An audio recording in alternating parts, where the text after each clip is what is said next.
ببینه که مادرها چی سوزش دارند. مادر 5 سال یا 6 سال میگه فرزند شندی، از غم فرزند، از داغ فرزند، از فراق فرزند دردمند شد، جاگه بیماری افتاد. دایم با فرزندش میگه، با تلفن صحبت میکرد، دایم صحبت میکرد، فرزندم پسرم بیا، من از تو چیزی طلب ندارم، نه پول دمان در کاره، نه مال دمان در کاره، نه دارندگی، هیچ چیز از تو دمان در کار نیست، فقط تو را میخواهم. این فرزند میگه دایم وعده میداد، میگه مادر جان میام، به نزدیکی میام، فقط وعده میداد. مادر به حالت افتاد که بیماریش خیلی سخت شد، خیلی با بیماریش یعنی به جاگه مرگ افتاد. فریاد کرد، فرزندش گفت با بچه‌م زنگ بزن، آخرین جمله ها مخاطیش صحبت کنم.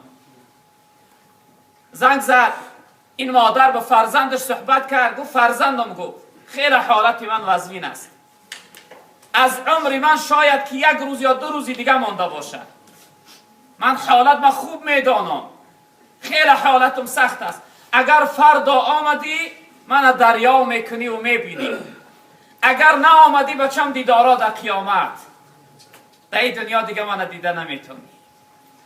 این فرزند مثل دائمه هر وقت فریب کرد، گفت آچه جان، گفت پگه میام، پگه گفت سحر در سمالیات میپرم، سحر در دوشنبه میشم، شاید به ساعت 12 تا 1 در نزد شما شد.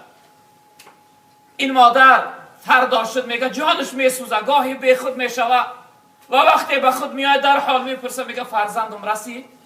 آیا بچم رسید؟ بچم آمد؟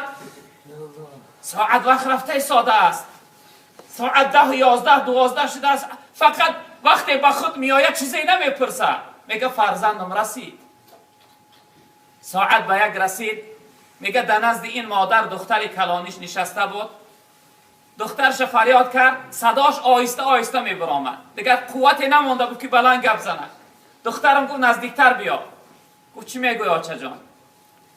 گفت آخرین آرزویی که من از فرزندم داشتم، این آرزوی من تو بجا میاری. دخترم گفت وقتی که دادرت از در خانه در آمد، یعنی که رسید، او را بخیز در آغوشت بگی، در آغوش بگی و از پیشانیش بوسه کن، از پیشانیش بوسه کن و براش بگو که این آخرین آرزوی مادرت بود. براش بگو که مادرت میخواست که آخرین بار تو را در آغوش بگیره و از پیشانیت بوسه کنه. اگه مادر چیز گفت، چشمها را پوشید و دیگر چشمها را نکشود. بعد از این جان به جانان سپارید.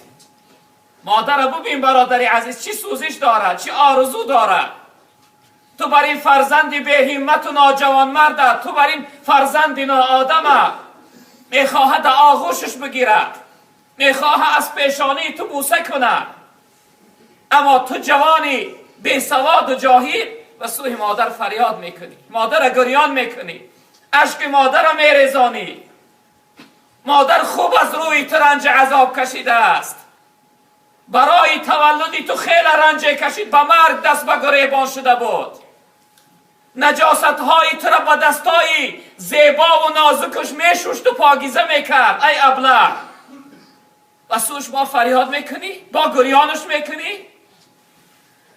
شبی که تو را خواب نمیبود او خواب نداشت، تا سحر تو را الله میگفت، تا سحر همراهی تو بیدار بود. وقتی از خواب میخستی خودش نمیخورد و اول تو را میخورانید، خودش بار نمیکرد و تو را میپوشانید که مبادا خنک نخوری.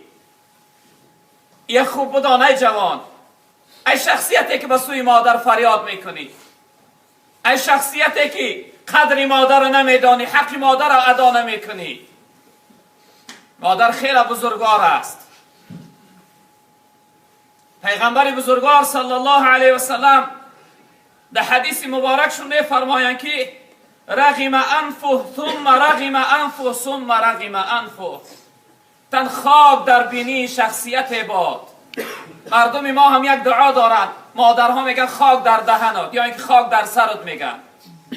پیغمبر بزرگوار میگه خاک در بینی شخصیت باد، خاک در بینی شخصیت باد، خاک در بینی شخصیت باد.